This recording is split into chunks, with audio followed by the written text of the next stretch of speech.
شكرا يا ربي شكرا هديت قلبي شكرا نورت دربي شكرا شكرا يا رب شكرا يا ربي شكرا هديت قلبي. إن الحمد لله نحمده ونستعينه ونستغفره ونعوذ بالله من شرور أنفسنا ومن سيئات أعمالنا. من يهده الله فلا مضل له ومن يضلل فلا هادي له. وأشهد أن لا إله إلا الله وأشهد أن محمدا عبده ورسوله. يا أيها الذين آمنوا اتقوا الله حق تقاته ولا تموتن إلا وأنتم مسلمون. يا أيها الناس اتقوا ربكم الذي خلقكم من نفس واحدة وخلق منها زوجها وبث منهما رجالا كثيرا ونساء. واتقوا الله الذي تساءلون به والأرحام إن الله كان عليكم رقيبا. يا أيها الذين آمنوا اتقوا الله وقولوا قولا سديدا يصلح لكم أعمالكم ويغفر لكم ذنوبكم ومن يطع الله ورسوله فقد فاز فوزا عظيما. أما بعد فإن خير الحديث كتاب الله وخير الهدي هدي محمد صلى الله عليه وسلم وشر الأمور محدثاتها وكل محدثة بدعة وكل بدعة ضلالة وكل ضلالة في النار. أعوذ بالله من الشيطان الرجيم. بسم الله الرحمن الرحيم. والمؤمنون والمؤمنات بعضهم أولياء بعض يأمرون بالمعروف وينهون عن المنكر ويقيمون الصلاة ويؤتون الزكاة ويطيعون الله ورسوله أولئك سيرحمهم الله إن الله عزيز حكيم. رب اشرح لي صدري ويسر لي أمري واحلل عقدة من لساني يفقهوا قولي رب زدني علما. تمام قسم کی تعریف حمد و ثنا کبریائی اور بڑائی وحدہ لا شریک کے لیے ہے جو ہم سب کا خالق ہے، مالک ہے، پالنہار ہے، جس نے ہمیں و انسان کی رشد و ہدایت کے لیے ہماری اور آپ کی کامیابی اور کامرانی کے لیے صحیح اور غلط کا راستہ بتانے کے لیے بہت سارے انبیاء اور رسول کو اس دنیا کے اندر مبعوث فرمایا. بعد درود و سلام نازل ہو اللہ رب العالمین کے بھیجے گئے تمام نبیوں اور تمام رسولوں پر، بالخصوص ہمارے اور آپ کے آخری نبی جناب محمد رسول اللہ صلی اللہ علیہ وسلم پر، ان کے آل و اصحاب اور ان کے متبعین پر. معزز سامعین، بزرگوں، نوجوان ساتھیوں، پردہ نشین اسلامی خواتین، آج کا موضوع ہے اسلام اور خدمت خلق. جو میں نے آپ کے سامنے آیت کریمہ پڑھی ہے، اللہ رب العالمین فرماتا ہے والمؤمنون والمؤمنات بعضهم اولیاء بعض یأمرون بالمعروف وینہون عن المنکر ویقیمون الصلاة ویؤتون الزکاة ویطیعون اللہ ورسولہ اولئک سیرحمهم اللہ ان اللہ عزیز حکیم. اللہ رب العالمین فرماتا ہے کہ مومن مرد اور مومنہ عورتیں آپس میں ایک دوسرے کے دوست ہیں، ایک دوسرے کے ہمدرد ہیں، ایک دوسرے کے غمخوار ہیں. یہ ایک دوسرے کو اچھے کاموں کی طرف بلاتے ہیں اور برے کاموں سے روکتے ہیں. نماز قائم کرتے ہیں، زکوٰۃ ادا کرتے ہیں، اللہ اور اس کے رسول کی اطاعت کرتے ہیں. یہی وہ لوگ ہیں جن کے اوپر اللہ رب العالمین رحم فرمائے گا. بے شک اللہ رب العالمین غالب ہے، حکمت والا ہے. اس آیت کریمہ کے اندر اللہ رب العالمین نے تمام مومنوں کو، تمام مسلمانوں کو، تمام مومنہ عورتوں کو اور تمام مسلمہ عورتوں کو آپس میں ایک دوسرے کا ہمدرد، ایک دوسرے کا دوست، ایک دوسرے کے غمخوار اور ایک دوسرے کے ہمدرد بننے کے لیے حکم دیا ہے کہ مسلمان جو ہوتے ہیں آپس میں ایک دوسرے کے مددگار ہوتے ہیں. ایک مسلمان دوسرے مسلمان کا معاون ہوتا ہے، ایک مسلمان دوسرے مسلمان کی خوشی اور غمی میں شریک ہوتا ہے، شامل ہوتا ہے، اور اسی کی بنیاد پر مسلمان ایک دوسرے کو اچھائی کی طرف بلاتے ہیں اور برائی سے روکتے ہیں، نماز قائم کرتے ہیں، اور جو مالدار مسلمان ہیں وہ اپنی زکوٰۃ کے ذریعے غریب مسلمانوں کی مدد کرتے ہیں، مالدار مسلمان ضرورت مند مسلمانوں کی امداد کرتے ہیں، ان کا تعاون کرتے ہیں اور ان کی پریشانیوں میں، ان کی مشکلات میں کام آتے ہیں. اور تمام مسلمانوں کا ایک شعار بتایا گیا ہے کہ تمام مسلمان اللہ اور اس کے رسول کی اطاعت کرتے ہیں. یہی وہ لوگ ہیں جن کے اوپر اللہ رب العالمین عنقریب رحم فرمائے گا، اور اللہ رب العالمین غالب ہے، حکمت والا ہے. اللہ تبارک و تعالیٰ نے ایک مومن، ایک مسلمان کو بھائی قرار دیا اور کہا اللہ رب العالمین نے انما المؤمنون اخوہ فاصلحوا بین اخویکم واتقوا اللہ لعلکم ترحمون. اللہ رب العالمین نے فرمایا کہ دنیا میں جتنے مسلمان ہیں، جتنے مومن ہیں، وہ تمام کے تمام ایک دوسرے کے بھائی ہیں. تمام مومن، تمام مسلمان بھائی ہیں. آگے اللہ رب العالمین نے فرمایا کہ جب ایک بھائی کسی مشکل میں پڑتا ہے، کسی اختلاف میں پڑتا ہے، کسی سے لڑائی ہوتی ہے، تو ایک بھائی دونوں کے درمیان صلح کراتے ہیں اور ان کی مشکلات میں، ان کی پریشانیوں میں کام آتے ہیں.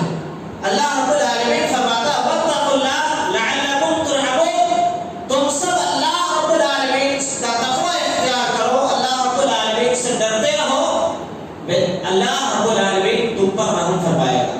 اس کے اندر بھی اللہ رب العالمین نے آخر میں ایک چیز بیان فرمائی کہ اللہ تم پر رحم فرمائے گا. رحم کب فرمائے گا؟ اللہ نے فرمایا جب تم ایک دوسرے کے ساتھ مل کر کے رہو گے، ایک دوسرے کے ساتھ ہمدردی کرو گے، ایک دوسرے کے معاون اور مددگار بنو گے، ایک دوسرے کی خوشی اور غمی میں شریک ہوگے، تب اللہ کی رحمت تم پر نازل ہوگی. پہلی آیت کے اندر بھی اللہ رب العالمین نے یہی چیز بیان فرمائی کہ جب تم آپس میں ایک دوسرے کے ہمدرد، ایک دوسرے کے معاون، ایک دوسرے کے مددگار بنو گے تو اللہ رب العالمین کی رحمت تم پر نازل ہوگی اور اللہ رب العالمین تمہارے اوپر رحم فرمائے گا. یہ خدمت خلق. ایک مسلمان اگر پریشانی میں ہے، ایک مومن کسی مشکل میں ہے، تو دوسرے مسلمان کو اس کی مشکل کو دور کرنے کی کوشش کرنا، ان کو مشکلات سے نکالنے کی کوشش کرنا، اور اس سلسلے میں جو بھی کام ہو سکتے ہیں، جو بھی چیزیں ہم سے ہو سکتی ہیں، وہ کرنا ہر مسلمان کی ذمہ داری ہے. اللہ کے نبی صلی اللہ علیہ وسلم نے فرمایا مثل المؤمنین فی توادهم وتراحمهم وتعاطفهم مثل الجسد الواحد اذا اشتكى منه عضو تداعى له سائر الجسد بالسهر والحمى. اللہ کے نبی صلی اللہ علیہ وسلم نے فرمایا کہ مسلمان جو ہوتا ہے، تمام کے تمام مومن، تمام مسلمان ایک جسم کی طرح ہے. کس معاملے میں؟ اللہ رب العالمین نے فرمایا، اللہ کے نبی صلی اللہ علیہ وسلم نے فرمایا ایک دوسرے کے اوپر رحم کرنے میں، ایک دوسرے سے محبت کرنے میں، ایک دوسرے کی مدد کرنے میں، ایک دوسرے کے اوپر شفقت کرنے میں، اس معاملے میں تمام کے تمام مومن، دنیا میں جتنے مسلمان ہیں، تمام کے تمام مسلمان ایک جسم کی طرح ہوتے ہیں. اللہ کے نبی صلی اللہ علیہ وسلم فرماتے ہیں کہ جسم کے کسی ایک عضو میں، ایک حصے میں اگر تکلیف ہوتی ہے تو اس تکلیف کو پورا جسم محسوس کرتا ہے. اور بخار کی وجہ سے پورا جسم بے چین ہو جاتا ہے۔ بتانے کا مقصد یہ ہے اس حدیث کا کہ ایک مسلمان دنیا کے کسی کونے میں اگر تکلیف میں ہے، پریشانی میں ہے، تو ہماری اور آپ کی ذمہ داری کیا ہے؟ ایک مومن کی صفت یہ ہے کہ دوسرے مسلمان جو دنیا کے کسی کونے میں تکلیف میں اگر مبتلا ہے، مصیبت میں اگر ہے، پریشان حال ہے، تو اس کی تکلیف کو اپنی تکلیف سمجھنا اور اس کی پریشانی کو اپنی پریشانی محسوس کرنا۔ جس طریقے سے ہمارے جسم کے کسی ایک حصے میں تکلیف ہوتی ہے تو پورا جسم اس تکلیف کو محسوس کرتا ہے۔ یہ چیزیں آج ہمارے معاشرے کے اندر بہت کم پائی جاتی ہے۔ کوئی اگر تکلیف میں ہے تو تکلیف میں رہنے دو، ہمیں اس سے کیا مطلب ہے؟ جبکہ اسلام نے، شریعت نے، اللہ کے نبی صلی اللہ علیہ وسلم نے ہمیں ایک ایسا معاشرہ عطا کیا تھا، ایک ایسا سماج، ایک ایسی سوسائٹی ہمیں اور آپ کو ملی تھی کہ اس کی کوئی نظیر، کوئی مثال دنیا کے اندر نہیں ملتی ہے۔ آپ دیکھیں صحابہ کرام جب ہجرت کر کے مکہ سے مدینہ گئے، مدینہ کے انصار صحابہ نے ان کی کتنی دلجوئی کی، ان کی کتنی مدد کی اور ان کا کتنے مددگار اور معاون بنے، ہر قدم پر ان کا ساتھ دیا، اپنے گھر میں ان کا حصہ نکالا، اپنی زمین جائیداد میں اپنا حصہ نکالا، غرض یہ کہ اپنے بھائی کا اپنے بھائی سے زیادہ ان کو سمجھا۔ حضرت عبداللہ بن عمر رضی اللہ عنہ کہتے ہیں کہ ایک مرتبہ ایک صحابی کے گھر بکری کا ایک سر ہدیہ آیا، کسی نے تحفے میں بھیجا۔ جب اس آدمی اس صحابی کے گھر پہنچا تو اس صحابی نے یہ کہہ کر کے کہ مجھ سے زیادہ ضرورت مند میرا فلاں بھائی ہے، اس کو یہ بکری کا سر ہدیہ دے دو۔ اس دوسرے کے گھر پہنچا، دوسرے نے کہا کہ مجھ سے زیادہ ضرورت مند ایک تیسرا ہے، وہ تیسرے کے گھر پہنچا، اور اس طریقے سے ایک بکری کا سر گھومتے گھماتے 7 گھروں کا چکر کاٹ کر کے اس پہلے صحابی کے گھر آ پہنچا۔ تو اس کے اندر اس کے بعد کہتے ہیں اللہ رب العالمین نے اسی موقع پر یہ آیت کریمہ نازل فرمائی، وَيُؤْثِرُونَ عَلَىٰ أَنفُسِهِمْ وَلَوْ كَانَ بِهِمْ خَصَاصَةٌ۔ مسلمان جو ہوتا ہے، ایک مومن جو ہوتا ہے، وہ دوسرے کی ضرورت کو اپنی ضرورت کے اوپر ترجیح دیتا ہے۔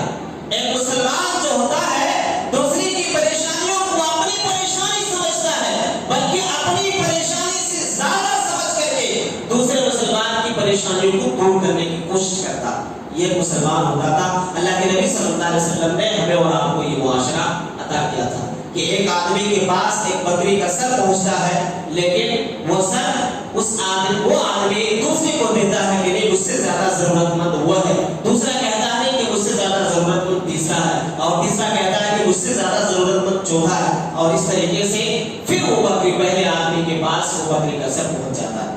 یہ معاشرہ ہمیں اور آپ کو اللہ کے نبی صلی اللہ علیہ وسلم نے عطا کیا تھا۔ اسلام نے ہمیں اور آپ کو یہ معاشرہ عطا کیا تھا۔ یہ معاشرہ آج ہم اور آپ بنانے کی کوشش کیوں نہیں کرتے میرے بھائی؟ کیا یہ معاشرہ ہمارا اور آپ کا آج ہے؟ جو معاشرہ اسلام نے ہمیں اور آپ کو دیا، جو سماج، جو سوسائٹی اللہ اور اس کے رسول نے ہمیں اور آپ کو عطا کی، کیا وہ سوسائٹی آج ہمارے اندر ہے؟ ہمیں اور آپ کو یہ معاشرہ اور یہ سماج بنانے کی ضرورت ہے۔ اللہ کے نبی صلی اللہ علیہ وسلم اسی طریقے سے فرماتے ہیں، لا يؤمن أحدكم حتى يحب لنفسه ما يحب لا يؤمن أحدكم حتى يحب لأخيه ما يحب لنفسه۔ اللہ کے نبی صلی اللہ علیہ وسلم فرماتے ہیں کہ تم مومن نہیں بنو گے، اس وقت تک تم مومن نہیں بنو گے جب تک تم اپنے مسلمان بھائی کے لیے وہی چیز نہ پسند کرو جو اپنے لیے پسند کرتے ہو۔ یہ چیز کیا ہمارے معاشرے میں پائی جاتی ہے؟ کیا مسلمان چاہتا ہے کوئی مسلمان الا ماشاءاللہ؟ کیا ہم اور آپ یہ چاہتے ہیں کہ میرے پاس گاڑی ہے تو میرے پڑوسی کے پاس بھی گاڑی ہونا چاہیے؟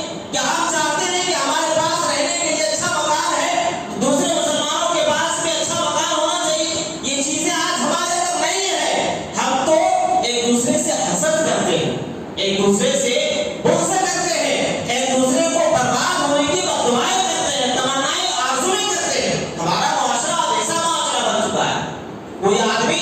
کوئی مسلمان اگر پیسے کمانے لگا، اس کی تجارت اچھی چلنے لگی، کاروبار اچھا چلنے لگا، اس کا پڑوسی اس کے ساتھ چلنے لگتا ہے اور اس کو ختم ہونے کے لیے تمنائیں آرزویں اپنے دل میں کرتا ہے کہ کاش اس کی دولت ختم ہو جاتی، اس کا کاروبار ختم ہو جاتا، اس کی تجارت ختم ہو جاتی۔ یہ معاشرہ آج ہم نے اور آپ نے بنایا ہوا، جبکہ حدیث کیا کہتی ہے؟ حدیث کہتی ہے کہ مسلمان اس وقت تم مرو گے، مومن اس وقت تم مرو گے جو چیز اپنے لیے چاہتے ہو، پسند کرتے ہو، وہی چیز تم دوسرے مسلمان کے لیے پسند کرو تو تم مومن بنو گے اور تم مسلمان بنو گے۔ اور کہاں تک بتایا جائے، کتنا کہا جائے، شریعت نے، اسلام نے، قرآن و حدیث کے اندر اللہ کے نبی صلی اللہ علیہ وسلم نے مسلمانوں کو کس طریقے سے ہونا چاہیے، کس طریقے سے رہنا چاہیے، اتنی وضاحت کے ساتھ بیان فرمایا ہے۔ اللہ کے نبی صلی اللہ علیہ وسلم ایک حدیث کے اندر فرماتے ہیں المؤمن للمؤمن كالبنيان يشد بعضه بعضا، کہ ایک مومن جو ہوتا ہے دوسرے مومن کے لیے دیوار کی طرح ہوتا ہے۔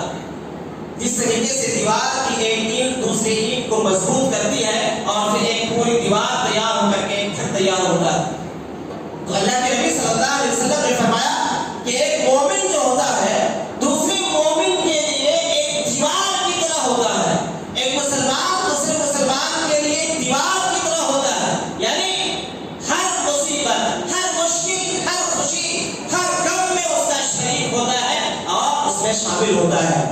یہ ایک مومن، ایک مسلمان کا کردار احادیث کے اندر ہے، یہ ایک مسلمان کا کردار اسلام کے اندر ہے۔ یہ کردار ہمیں اور آپ کو اپنے اندر پیدا کرنے کی ضرورت ہے۔ اللہ کے نبی صلی اللہ علیہ وسلم فرماتے ہیں کہ ایک مسلمان کو دوسرے مسلمان کی مدد کرنی چاہیے، ایک مسلمان کو دوسرے مسلمان کا معاون بننا چاہیے، اور اس کی بڑی فضیلت بیان فرمائی۔ اللہ کے نبی صلی اللہ علیہ وسلم فرماتے ہیں واللہ فی عون العبد ما کان العبد فی عون اخیہ، کہ اللہ تبارک و تعالی اپنے بندے کی مدد اس وقت تک کرتا ہے جب تک بندہ اپنے بھائی کی مدد کرتا ہے۔ دیکھیے کتنی بڑی فضیلت بیان فرمائی۔ اللہ رب العالمین اپنے بندے کی مدد اس وقت تک کرتا رہتا ہے جب تک ایک بندہ اپنے بھائی کی مدد کرتا رہتا ہے۔ معلوم کیا ہوا کہ ایک مومن ایک مسلمان کو ایک مسلمان کے لیے معاون اور مددگار بننا چاہیے۔ اس میں فائدہ یہ ہوگا کہ اللہ رب العالمین ہماری مدد فرمائے گا، اللہ رب العالمین ہمارے کاروبار میں مدد فرمائے گا، ہمارے اہل و عیال میں مدد فرمائے گا۔ غرض یہ کہ اللہ رب العالمین جب ہم دوسروں کے لیے اچھا سوچیں گے، جب ہم دوسروں کے لیے اچھا کریں گے، جب ہم دوسروں کے لیے اچھا کریں گے تو اللہ تبارک و تعالیٰ بھی ہمیں اچھا بنائے گا، اللہ رب العالمین بھی ہمارے لیے اچھا کرے گا، اللہ رب العالمین بھی ہمارے لیے اچھا سوچے گا۔ ایک مومن دوسرے مسلمان، ایک مومن دوسرے مومن کے لیے یا ایک مسلمان کو دوسرے مسلمان کے لیے کھانے پینے کا بھی انتظام کرنا چاہیے۔ یہ بھی شریعت کہتی ہے، یہ بھی قرآن و حدیث کے اندر ہے۔ اللہ کے نبی صلی اللہ علیہ وسلم نے فرمایا، حضرت عبداللہ بن سلام رضی اللہ عنہ کہتے ہیں کہ جب اللہ کے نبی صلی اللہ علیہ وسلم ہجرت کر کے مدینہ آئے تو میں نے آپ صلی اللہ علیہ وسلم سے جو باتیں سیکھی یا سنی، ان میں سے ایک بات یہ میں نے سنی اور سیکھی۔ آپ صلی اللہ علیہ وسلم نے فرمایا یا ایھا الناس افشوا السلام وعقلوا الطعام وصلوا الارحام وصلوا باللیل والناس نیام۔ اللہ کے نبی صلی اللہ علیہ وسلم نے فرمایا لوگوں ایک دوسرے کو سلام کرو، وعقلوا الطعام ایک دوسرے کو کھانا کھلاؤ، وصلوا الارحام ایک دوسرے کی مدد کرو، ایک دوسرے کے ساتھ صلہ رحمی کرو، اور رات میں اس وقت نماز پڑھو جب سارے لوگ سو جاتے ہیں۔ آگے اللہ کے نبی صلی اللہ علیہ وسلم نے فرمایا تدخلوا الجنۃ بسلام، سلامتی کے ساتھ جنت میں داخل ہو جاؤ گے۔ چار کام بتائے اللہ کے نبی صلی اللہ علیہ وسلم نے کہ جب تم چار کام کرو گے تو ان چار کاموں کے کرنے کی وجہ سے اللہ رب العالمین تم کو سلامتی کے ساتھ جنت میں داخل کر دے گا۔ ان چار کاموں میں سے دو کام بندوں سے تعلق رکھتے ہیں، دو کام بندوں سے تعلق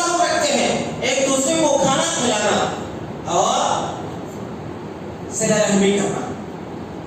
اگر کوئی محتاج شخص ہے اور اس طریقے سے دوسری چیزیں ہیں تو اس کے گھر کھانا بھیجا جائے, اس کو کھانا کھلایا جائے. صحابہ کرام رضی اللہ عنہم اجمعین کا کردار اس سلسلے میں کیا تھا؟ سورہ دہر کے اندر اللہ رب العالمین نے فرمایا ہے وَيُطْعِمُونَ الطَّعَامَ عَلَىٰ حُبِّهِ مِسْكِينًا وَيَتِيمًا وَأَسِيرًا إِنَّمَا نُطْعِمُكُمْ لِوَجْهِ اللَّهِ لَا نُرِيدُ مِنكُمْ جَزَاءً وَلَا شُكُورًا. اللہ رب العالمین فرماتا ہے صحابہ کرام کا کردار کیا تھا اس سلسلے میں. اللہ رب العالمین نے اس کردار کو قرآن کے اندر بیان فرمایا ہے. اللہ فرماتا ہے وَيُطْعِمُونَ الطَّعَامَ عَلَىٰ حُبِّهِ مِسْكِينًا وَيَتِيمًا وَأَسِيرًا کہ وہ صحابہ ایسے تھے کہ اللہ رب العالمین کی خوشنودی پانے کے لیے, اللہ رب العالمین کی رضا کو پانے کے لیے مسکینوں کو کھلاتے تھے, غلاموں کو کھلاتے تھے اور قیدیوں کو کھلاتے تھے. اور کیا کہتے تھے؟ انما نطعمکم لوجہ اللہ لا نريد منکم جزاء ولا شکورا. کہتے تھے کہ ہم جو تمہیں کھلا رہے ہیں اس سے ہمیں کوئی بدلہ نہیں چاہیے, ہم صرف اللہ کو راضی کرنے کے لیے, خوش کرنے کے لیے کھلا رہے ہیں, اور ہم اسے یہ بھی نہیں چاہتے ہیں کہ تم میرا شکر بجا لاؤ اور میرا کوئی احسان مانو. نہیں, ہمارا صرف ایک مقصد ہے, اور وہ مقصد کیا ہے کہ میرا اللہ ہم سے راضی ہو جائے, اللہ خوش ہو جائے. تو اللہ رب العالمین نے صحابہ کرام کی اس کردار کو بیان فرمایا ہے. میرے بھائیوں, آج ضرورت ہے اس چیز کی کہ ہم ان کرداروں کو زندہ کرنے کی کوشش کریں. اللہ کے نبی صلی اللہ علیہ وسلم نے فرمایا اللہ تبارک و تعالیٰ کو وہ بندہ سب سے زیادہ محبوب اور پسند ہے, سب سے زیادہ وہ بندہ پسند ہے جو دوسرے کے لیے نفع بخش اور فائدہ مند ہو. اللہ رب العالمین کو وہ بندہ, وہ انسان سب سے زیادہ پسندیدہ پسندیدہ ہے جو دوسروں کو زیادہ فائدہ پہنچانے والا ہو. اللہ تبارک و تعالیٰ کو وہ عمل پسندیدہ ہے جو آپ کسی کو خوشی دے سکتے ہیں. ہم کسی کو اگر خوشی دے سکتے ہیں تو یہ خوشی دینا اللہ رب العالمین کو بہت پسند ہے. اسی طریقے سے اللہ کے نبی صلی اللہ علیہ وسلم فرماتے ہیں اللہ تبارک و تعالیٰ کو وہ عمل پسند ہے آپ کسی مسلمان کی پریشانی کو دور کر دیں, آپ کسی قرضدار مسلمان کے قرض کو اتار دیں. اور آگے اللہ کے نبی صلی اللہ علیہ وسلم فرماتے ہیں کہ مجھے کسی مسلمان کے ساتھ اس کے کام میں جانا ایک مہینے کے اعتکاف سے زیادہ پسندیدہ ہے. ایک مسلمان کے ساتھ اس کے کسی کام میں, اچھے کام میں, برے کام میں نہیں. آج کل کیا معاملہ ہے کہ برے کاموں میں ساتھ دیتے, اچھے کاموں میں ساتھ بہت کم دیتے. تو اچھے کاموں میں اللہ کے نبی فرماتے ہیں کہ میں یہ بات پسند کرتا ہوں کہ کسی مسلمان کی ضروریات کو پوری کرنے کے لیے اس کے ساتھ چلوں, اس سے بہتر ہے کہ ایک مہینے تک میں اعتکاف کروں. کتنی بڑی فضیلت ہے مسلمانوں کا مددگار بننا, مسلمانوں کا معاون بننا. یہ چیزیں ہمیں اور آپ کو آج کرنے کی ضرورت ہے. ایک دیکھیں اصل چیزیں اس سلسلے میں ایک حدیث ہے. اللہ کے نبی صلی اللہ علیہ وسلم نے فرمایا کم من جار متعلق بجارہ یوم القیامہ یقول یا رب ھذا اغلق بعضه دونی فمنع معروفا. اللہ کے نبی صلی اللہ علیہ وسلم نے فرمایا کہ قیامت کے دن کتنے پڑوسی ہوں گے جو اللہ رب العالمین سے اپنے پڑوسی کے سلسلے میں شکایت کر رہے ہوں گے. کہتے کیا ہوں گے؟ یقول یا رب, اے رب ھذا اغلق بعضه, اس نے اپنا دروازہ بند کر رکھا تھا, دونی فمنع معروفا, اور نیکی کو اس نے روک لیا تھا. مطلب کیا ہے؟ مطلب یہ ہے کہ اگر کوئی شخص پریشان حال ہے, اگر کوئی شخص کسی مصیبت میں ہے, اگر کوئی شخص کسی تکلیف میں ہے تو اس کے کام آنا, اس کا ساتھ دینا اور اس کی تکلیف کو, اس کی پریشانی کو دور کرنے کی کوشش کرنا. اگر یہ چیز ہم اور آپ نہیں کرتے ہیں تو کل قیامت کے دن وہ شخص ہمارے بارے میں اللہ رب العالمین سے شکایت کرے. اور یہ تو مشہور چیز ہے, تقریباً لوگوں نے سن رکھی ہوگی کہ قیامت کے دن اللہ رب العالمین کہے گا کہ میں بھوکا تھا تم نے کھلایا نہیں, میں پیاسا تھا تم نے پانی پلایا نہیں, میں بیمار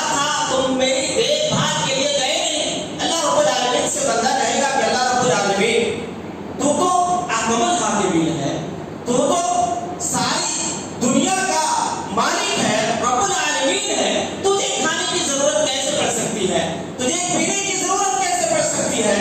اللہ رب العالمین کہے گا میرا فلاں بندہ بھوکا تھا، اگر تم کھلاتے مجھے وہاں پاتے، میرا فلاں بندہ پیاسا تھا، اگر تم اس کی پیاس کو بجھاتے تو مجھے وہاں پاتے، میرا فلاں بندہ بیمار تھا، اگر تم اس کی عیادت کو جاتے تو تم مجھے وہاں پاتے۔ یہ تو مشہور چیزیں ہیں، تمام مسلمان ان چیزوں کو جانتے ہیں، لیکن صرف جانتے ہیں، مانتے نہیں ہیں، عمل نہیں کرتے۔ اس طریقے کی بہت ساری چیزیں ہیں میرے بھائیوں، اور بہت کتاب و سنت کے اندر، احادیث کے اندر، اسلام نے ہمیں اور آپ کو ایسا معاشرہ، ایسا جو ہے سماج دیا ہے کہ اس کی مثال دنیا میں ملنا مشکل ہے۔ اس لیے ہمیں اور آپ کو چاہیے کہ ہم اور آپ جو ہے وہ معاشرہ پھر سے بنانے کی کوشش کریں، وہ سماج پھر سے بنانے کی کوشش کریں جو اسلام نے ہمیں اور آپ کو دیا تھا۔ یہ تمام چیزیں بتانے کا مقصد کیا ہے؟ بتانے کا مقصد یہ ہے کہ ہم ہر مسلمان کی خوشی اور غمی میں شریک ہوں، حتیٰ کہ اگر کوئی غیر مسلم بھی ہے تو آپ اس کے ساتھ ہمدردی کر سکتے ہیں۔ دوستی نہیں کرنا ہے لیکن اس کے ساتھ ہمدردی کا برتاؤ ضرور کیا جانا چاہیے۔ اللہ کے نبی صلی اللہ علیہ وسلم سے حضرت اسماء بنت ابی بکر رضی اللہ عنہا نے پوچھا کہ اللہ کے نبی، میری والدہ ابھی جو ہے حالت کفر میں ہے، ایمان نہیں لائی ہے، لیکن میری والدہ چاہتی ہے کہ میں اس کے کام آؤں، میں اس کی مدد کروں اور جو ہے اس کے ساتھ اس نے سلوک کروں، اس کے تمام معاملات میں۔ اللہ کے نبی صلی اللہ علیہ وسلم نے کہا کہ ٹھیک ہے۔ تو یہ چیزیں ہمیں اور آپ کو شریعت نے عطا کی ہے، یہ چیزیں ہمیں اور آپ کو شریعت نے دی ہے۔ اسلام نے ہمیں اور آپ کو جینے کا، زندگی گزارنے کا ایک مکمل ضابطہ اور مکمل نظام دیا ہے کہ کس طریقے سے ایک اچھا معاشرہ بنایا جائے اور کس طریقے سے ایک اچھا سماج بنایا جائے، کس طریقے سے معاشرے میں خوشحالی لائی جائے، کس طریقے سے معاشرے میں امن و شانتی قائم کی جائے۔ یہ ساری چیزیں شریعت نے، اسلام نے، قرآن اور حدیث نے کھول کھول کر کے بیان کر دیا ہے تاکہ انسانیت، مسلمان خوشحال زندگی بسر کر سکے، امن و امان کی زندگی بسر کرے اور اللہ اور اس کے رسول کی فرمانبرداری جو ہے سکون کے ساتھ، اطمینان کے ساتھ کر سکے۔ آخر میں اللہ رب العالمین سے دعا ہے اللہ تعالیٰ ہم سب کو کتاب و سنت کے مطابق اپنی زندگی گزارنے کی توفیق عطا فرمائے۔ الہ العالمین ہم تمام مسلمانوں کو ایک دوسرے کا غمخوار، ایک دوسرے کا معاون، ایک دوسرے کا مددگار بننے کی توفیق عطا فرمائے۔ الہ العالمین ہم میں سے جو مسلمان بیمار ہیں، پریشان حال ہیں، اللہ تعالیٰ ان کی بیماری کو تو شفاء کاملہ عاجلہ عطا فرما، ان کی پریشانی کو تو دور فرما۔ الہ العالمین جو مسلمان بے روزگار ہیں، اللہ تعالیٰ تو انہیں حلال اور پاکیزہ روزی عطا فرما۔ الہ العالمین جو بھی مسلمان قرض میں ڈوبے ہوئے ہیں، اللہ تعالیٰ تو ان کے قرض کو ادا کرنے کا کوئی آسان اور سہل سا راستہ عطا فرما۔ الہ العالمین جب تک ہمیں اس دنیا کے اندر تو زندہ ایمان، اسلام اور توحید پر زندہ رکھنا، اور جب بھی ہمارا خاتمہ ہو خاتمہ بالخیر، ایمان، اسلام، توحید پر، کلمہ لا الہ الا اللہ کے اوپر ہمارا خاتمہ فرمانا۔ آمین ثم آمین۔ وآخر دعوانا الحمد للہ رب العالمین۔